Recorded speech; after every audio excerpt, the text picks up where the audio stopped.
চাচা আসছেন না যে? অনেক দূরের পর তো, তাড়াতাড়ি যেতে হবে।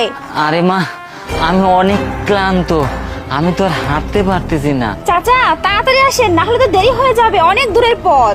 আচ্ছা ঠিক আছে মা, আমি হাঁটতেছি।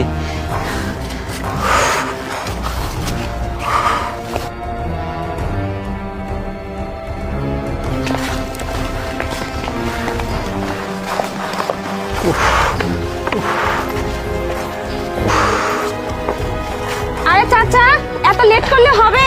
তাড়াতাড়ি আসেন, আমাদের অন্য কোনো কাজ নেই নাকি? আসেন তাড়াতাড়ি। আরে মা, আমি তো আর হাঁটতে পারতেছি না। এক কাজ করো মা, এই যে আমার 3টা ব্যাগ আছে না, তোমরা আস্তে আস্তে হাঁটা ধরো, আর এই ঠিকানা অনুযায়ী তোমরা একটু